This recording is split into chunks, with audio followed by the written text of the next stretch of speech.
Hey everyone, it's Aki. Today I wanted to share how I use anime to study Japanese. Clearly, every Japanese learner ever has had a goal of watching anime in its native language. That's why we're all learning, right? But why wait till you're fluent? We can actually use anime as a learning tool, even from day one of learning Japanese. Disclaimer, I'm not fluent in Japanese, nor should you take me as an authority in matters of language learning. Everyone has their own methods and likes. This is what's working great for me right now, and I hope it helps or inspires someone. If you do find this helpful, please consider liking this video and subscribing. This is my very first video, and I'd appreciate the support a lot. Anyway, back to the video. Immersion's important when learning any language because it can help you learn vocab, pick up on grammar, and most importantly, build listening skills. In fact, there are some people that even learn Japanese entirely through immersion. Some popular methods utilizing this technique are the mass immersion approach and AJAT, but I won't get into those in this video. Personally, I don't subscribe to any particular method, but I do borrow bits and pieces from things here and there. I study Japanese anywhere from 1 to 4 hours per day, depending on what's going on and how busy I am. I try to get at least 30 minutes of immersion each day, and I often use anime because it's fun, bingeable, and accessible. When you're picking something, make sure it's enjoyable. Find something that really pulls you in and makes you excited to watch more. The more you watch, the more you learn. Additionally, unless you've been studying for a while, I'd also suggest picking something at a more simple level with an easier vocab that you can understand. There should always be something in the show that you don't understand. You're watching to learn something new, right? But it can get frustrating sitting there through multiple lines without being able to understand anything at all. I recommend starting with shows geared towards a younger audience or slice of life anime.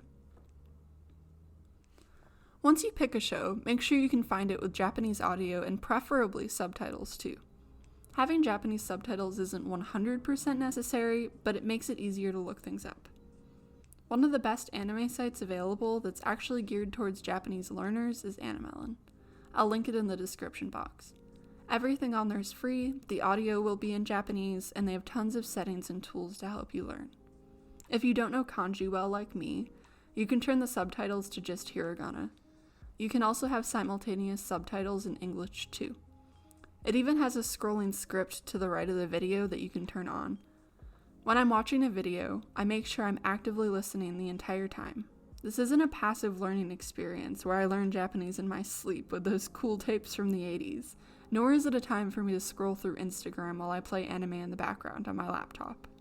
It's time to learn. While listening, I do not look up every single thing that I don't understand. If I did, I could probably stretch a 30-minute episode out over 10 hours.